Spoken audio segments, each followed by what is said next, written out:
council have any additional questions, comments? If not, accept the motion in a second. So moved. We have a motion by Councilman McAllister Second. and a second by Councilman Craver. Any further discussion? We're ready to vote. Mayor Pro Tem Hurt, Yes. Deputy Mayor Pro Tem Albus, Yes. Councilmember Price, Yes. Councilmember Rents, Yes. Councilmember McAllister, Yes. Councilmember Craver, Yes. and Mayor Williams. Yes. Motion carries. We'll now move to item 12.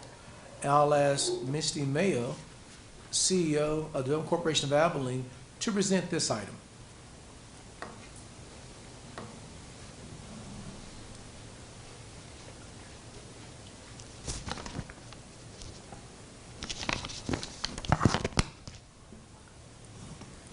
Yes, Mayor and council members, and to the public, thank you for this opportunity. Okay, had a mic issue. Thank you for this opportunity on behalf of the Development Corporation of Abilene's Board of Directors to present this opportunity. We are bringing Project ISO, which is HARTMANN'S. HARTMANN'S is a local existing company. They fall in the pillar of business retention and expansion, the three pillars that the Economic Development Corporation's efforts and mission are founded on is the attraction of new business, the retention of existing businesses, and entrepreneurship that fall under the Texas Legislative Code for Type A sales tax organizations, of which the DCOA is. Marketing and workforce touch all of those. So HARTMANN'S is a local existing company. They started in Abilene in 1955 and they have 27 employees. We started working with them several years ago. They are a machine operation that has tooling and an opportunity for parts and various metal creation. Here is their customer base, just to highlight some of their customers. They are expanding very rapidly. You can see actually a picture of the type of business that they're doing here in Abilene. Their existing facility on Maple, and some pictures of their existing facility really shows you, highlights the necessity that they have for expanding their existing operation. I'm showing you a picture of, you see the upper left-hand corner is an orange arrow. That shows you the location of the recommended new building. It is not a new building, it is a new location. Rather, that is in 5 Points Business Park, which is the Development Corporation's project at the business park. This is an existing building that the DCOA owns. It is 100,000 square feet and just over 8 acres. You see the actual, on the picture, you can see the actual building. It is a vacant building at this time. The project summary, the idea of the project is for HARTMANN'S to purchase the existing building and acreage from the DCOA for $2.5 million, which is just slightly more than the appraised value. They will retain their 27 jobs and create an additional 70 jobs. Of those 70 new jobs, the average wage is $48,000. You will see the new payroll of all 97 jobs over the next 10 years will be $49.6 million estimated. Most of this next slide is a highlight of what I've already said, with the exception that they will purchase the building over 10 years for a 0% interest loan. The incentive package is for $900,000 of the $12 million investment. The total investment by the company, capital investment for equipment and for purchase of the building, and for expansion of that building and finish out will be $12 million total. So the incentive at $900,000 is 7.5% of their total capital investment. Our economic modeling is showing over 10 years the community benefit to be just over $1.8 million. almost 1.9 million. That's city, county, and school district taxes. Thank you, Ms. Mayo. Does council have any question of Ms. Mayo before the public hearing? Thank you. At this time, I will open up the public hearing. Is there anyone who'd like to speak either for or against this item? We will go in order of the calls that have come in. When you hear that you have been unmuted, please state your full name clearly for the record.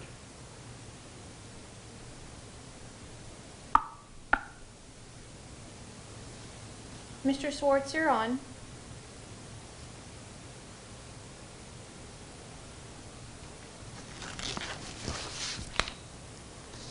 Mr. Swartz.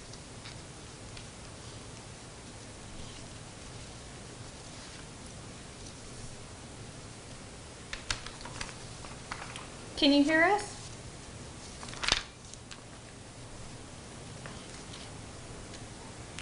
I'm going to take liberty and think that Dave is not participate in this item. Is there anyone else? My understanding is there is no citizen who wants to participate in the public hearing, so at this time I will close the public hearing. Does council have any questions of Ms. Mayo? If not, I'll accept a motion and a second. So moved. I have a motion by Second. Councilman Rentz and a second by Councilwoman Albus. Any further discussion? We're ready to vote. Mayor Pro Tem Hurt, Yes. Deputy Mayor Pro Tem Albus. Yes. Councilmember Price. Yes. Councilmember Rentz. Yes. Councilmember McAllister. Yes. Councilmember Craver. Yes. And Mayor Williams. Yes. Motion carries. We'll now move to item 13, and once again, I'll invite Misty Mayo, CEO of the Corporation of Abilene, to present this item. Thank you, Mayor. And before I do that, I just want to thank the council for support of the HARTMANN'S project. It is an outstanding project and very exciting to see a local company that has called Abilene home for so long. It is a woman-owned business. Very exciting to see us walk alongside this company and support them as they grow. So thank you for that. I appreciate it. Now we're looking at the next project. Again, in the 3 pillars, this falls under the pillar of business retention. So it is a local existing company, Abilene, which many people know is cookie and cracker manufacturing in Abilene.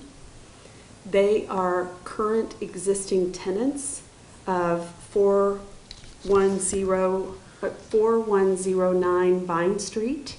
It has been replatted under that single address. They are current tenants, and we're looking to move in supporting Abilene's future growth of that warehousing operation. That the existing facility is all warehousing for them, and they need expanded capability. With the opportunity for the DCOA to sell this facility to them, we get the opportunity to not only support their future expansion and really spur that, but also the opportunity to step out of the position of having to manage, maintain, and continue to spend money on a building that is not a opportunity for us for financial for financial growth or welfare. So it's a great opportunity to give an existing tenant the ability to expand while also reducing the workload and the purview of responsibility for the DCOA as an agency and as an organization, rather. This is 187,000 square feet. It's on 9.95 acres, so it's slightly over 187,000 square feet. You can see on the slide precisely what the numbers are. This is a building that we are estimating is at the building and the entire property has been appraised at $3 million. The DCOA's estimates are slightly under that, but we've gone with the larger appraisal amount of $3 million, and that's why you will see a $2 million incentive. Again, it's not an incentive that is given to the company. It is by way that the DCOA can capture the actual value of the property. and that allows us to, on a 3-year note, sell the building to Abimar for $1 million under a performance agreement. They are committing to retain their existing 550 employees. Thank you, Ms. Mayo. Questions of Ms. Mayo from the council prior to the public hearing? Thank you. At this time, I will open up the public hearing. Is there anyone who would like to speak either for or against this item? We will go in order of the calls that have come in. When you hear that you've been unmuted, please state your full name clearly for the record.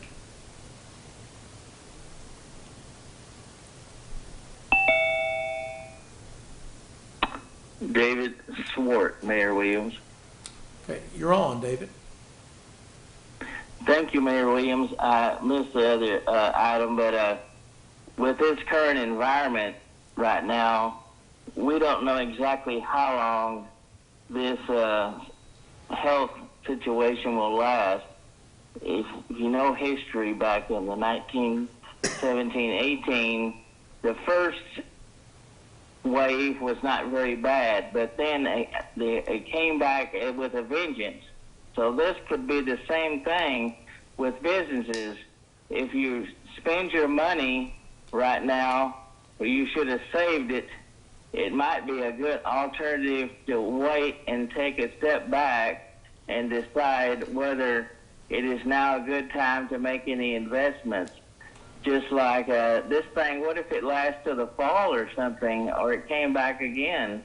I mean, there's a major restaurant chain that pretty well said they're going under for this. So I would be very cautious about any expenditures right now during these times, everything, till we see how this is going to play out. That's all I have, Mayor Williams. Thank you for letting me do the comments. Thank you, Ms. Swartz. And you understand this is a purchase, that this is selling property. Well, thank you. Is any other citizen on the line that would like to participate in the public hearing? My understanding is that there is not. So I will close the public hearing. Does the council have any questions of Ms. Mayo in regards to item number 13? Move approval. We have a motion by Councilman Price, Second. a second by Councilman Rentz. Any further discussion? And I will be abstaining on this one, just to make sure. Duly notated.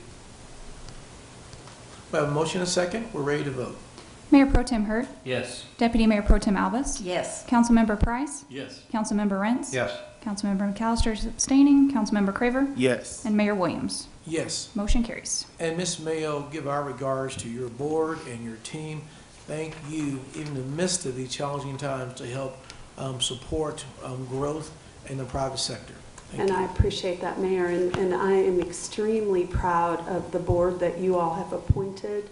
We have 5 board members that are appointed by the City Council that, of course, the mayor recommends. So thank you all for those appointments of a very talented board that's addressing how we can be part of the solution. So the Development Corporation Board has set aside $3 million in a grant by way of incentives that can start to help again flow money back into the economy with these qualified companies. So more to come on details on that.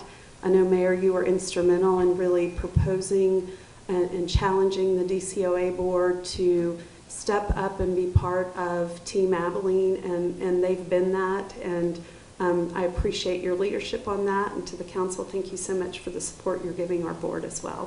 Thank you, Ms. Mayo. We'll now move to item 14, and I'll ask City Manager Robert Hanna to present this item.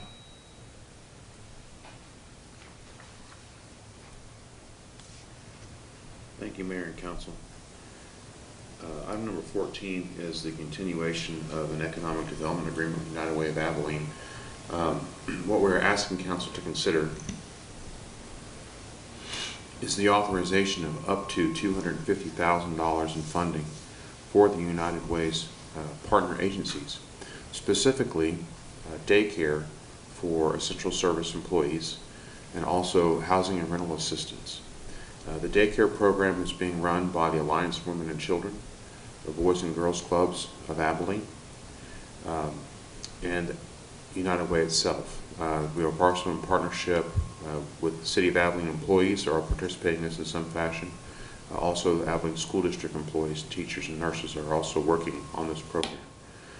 This would be a reimbursement-based component. This would not be a check for $250,000 to United Way. It would be based off, as they spend money, we would reimburse them for that process. The reason why we'd like to do it this way is we don't know if this is going to last another week. We don't know if it's going to last another 6 months. We just don't know. So we want to make sure that we don't spend the funds that don't need to be spent, and this is a good way to do that. The housing and rental assistance will be through the Christian Service Center. That's the partner agency they intend to use for that. United Way has worked hard over the last really month to get these programs in place. The intent of this money is to be spent directly with the partner agencies through United Way for these activities. The reason why staff is advocating for United Way to receive these funds versus just writing a check to another local foundation and having them fund partner agencies is that United Way has done the groundwork to get these programs established.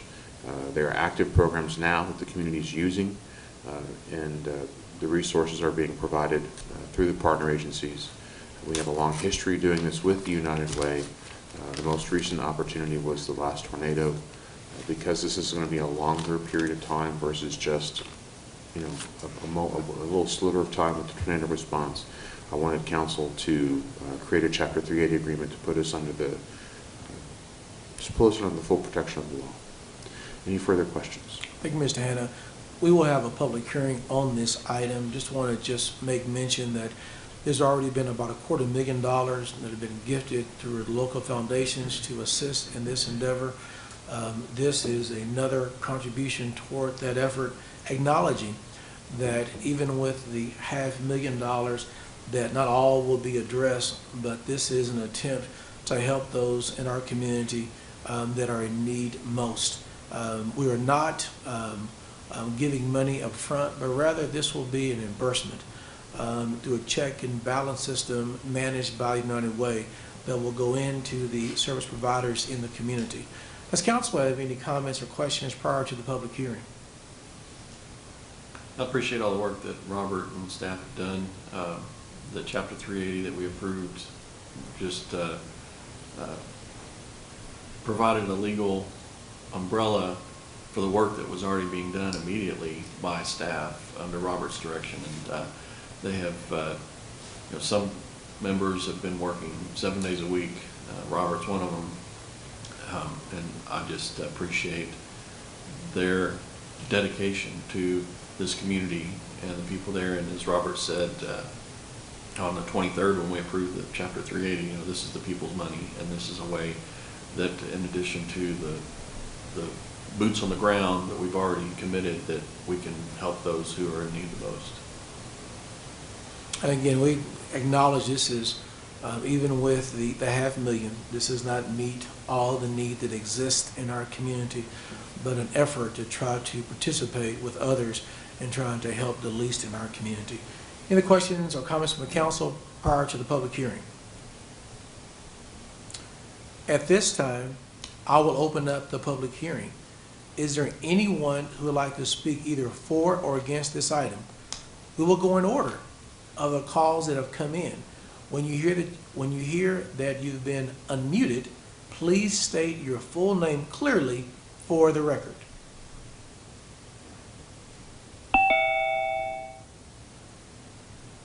I'm waiting for item 16, Mayor Williams. Thank you. Thank you, Mr. Swartz.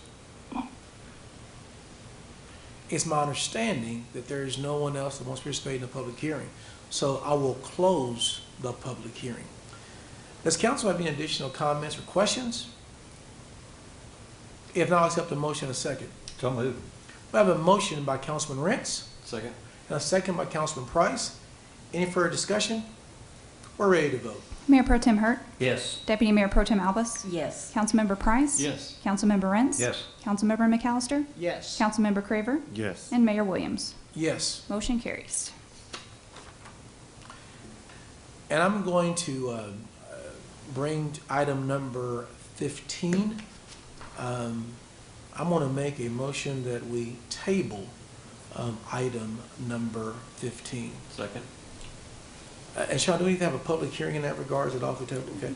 So I'll make a motion for tabling of item number 15. I think we have a second by Councilman Price.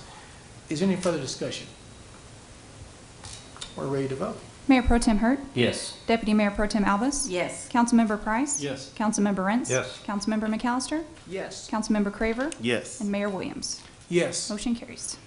Then we'll now bring our last item for the day, item number 16. I'll ask Robert Hanna to present this item before the council. Thank you, Mayor and Council. As you know, the Secretary of State's office issued an advisory that holding an election in May during the COVID-19 pandemic could possibly call into question the validity of create a challenge opportunity for the election, and they highly encouraged municipalities to move the election to November. And so that is what staff is recommending that we do in this situation. I think the resolution allows us to move the election to November or a sooner date if available. There's been some discussion about having the election in July during the primaries. The governor has not authorized that and may not be able to. If council wanted us to pursue that, you could direct staff to visit with other surrounding communities about their desire to do that, and then take a case to district court and allow a district judge to make a decision on whether or not there's a compelling reason to have the election in July versus November. Thank you, Mr. Hanna. And this will be a public hearing, and I concur with the staff's recommendation as well as Secretary of State. Think that not very practical to have an election in May. I do think in due diligence providing an opportunity to see the possibility of a July election, and if not, a November election would be very, very prudent, and I'm very, very supportive of that. Does council have any comments and or questions in regard to item number 16? I just would ask Stanley to kind of give us clarification if we were to be able to have or to pursue the election in July legally, how that would be done. Mayor and Council, Stanley Smith, City Attorney. Well, it's essentially an opportunity under the election code to ask a district judge, a local district judge, to order an election at a different date other than the uniform election date of November 3rd for our county. So that could encompass not only the city, but it could encompass other entities, school districts, other districts that are within the county to hold their elections in. On that July date would be the optimal time to ask the district court to do that. So it's really another avenue the election code allows a local community to ask their local judge to do something like that. Thank you. And Stanley, if we were to proceed or pursue the July date, because honestly, I think November's, I'm not a fan of moving to November. Now, I know that's our only option. It's either May 2nd or November 3rd. I know those are our options. What is the time frame for us to know if we would be able to have it in July?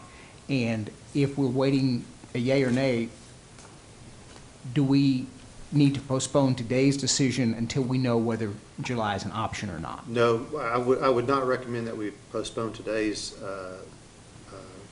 order to move that to November 3rd. I think that needs to take place sooner than later because the early voting is about to start. And if the council votes to move it to November 3rd, of course that resets all the early voting dates. It resets many of the dates other than candidates. It doesn't reopen the candidates being able to file. That does not reopen. But so there are lots of deadlines when you have an election as to backing things up for early voting and that sort of thing. If we were to seek a court order for any date, then those deadlines would also have to be reset based upon a date that a district judge may or may not order. But that would be something that we will get on fairly quickly. As far as the timeline for that going to court, I can't say at this point exactly how fast that would happen. but we would obviously need to get it in place before any early voting would take place if the election was moved to July, so quickly. Well, I guess, you know, if we approve this today, I guess what I'm saying is if we approve moving it to November, I don't want that to come across as us not pursuing the July date. Right, my recommendation would be to vote to approve, to order the election to be to November 3rd, and then giving opportunity to seek other avenues to have that date earlier, if that's a possibility, is what my recommendation would be. And the language is specific in saying to November 3rd or an earlier date if deemed possible. Okay. So if we approve what's before us, we're not locked in unchangeably to November 3rd. That's just if no other avenue works out, November 3rd is when we'll have it. And July is the only other date we can have. Well, theoretically, it's any other date that a district judge would allow us to do that, but the July date makes sense because there's already a primary runoff set by the governor of Texas on that date, so the polls will already be open. The voters of Taylor County will already be going to the polls, so our thoughts are if that might be an opportune time to hold local elections as well. And I hope we do pursue that, because I think that's a better date. So it's my understanding that anyone that has already applied for voting by mail, that those will hold up, whether it be in July or whether it be in November? That's correct. If you've made the application to vote by mail and you qualify, those ballots by mail will still be valid for the election being moved to November 3rd or any other date that we would seek. Isn't the July 3rd date at risk of being changed, probably? I'm Think sorry? so. The July 3rd runoff date, isn't it at risk of being pushed out if the virus can clear up? I'm not aware of that. That would be up to the governor. I believe it's July 16th also. Okay. And, you know, we are, with Election Day should have been May 2nd, we are already past the time when someone could register to vote. Would they, I mean, would that, I mean. All that's reset, Registering to vote be reset, yes. 30 days prior to So- the election. So if someone didn't register, okay. Everything is reset except for candidates filing. Okay. Any questions before the public hearing? Thank you. At this time, I will open up the public hearing. Is there anyone who would like to speak either for or against this item? We will go in order of the calls that have come in. When you hear that you've been unmuted, please state your full name clearly for the record.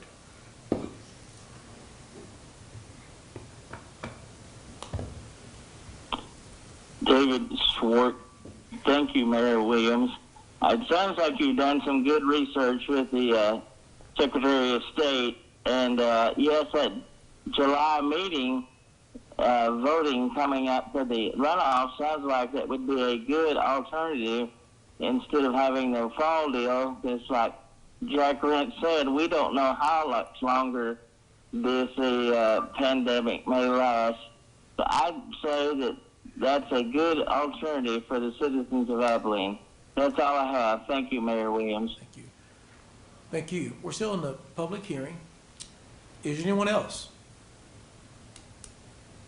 My understanding is there is not.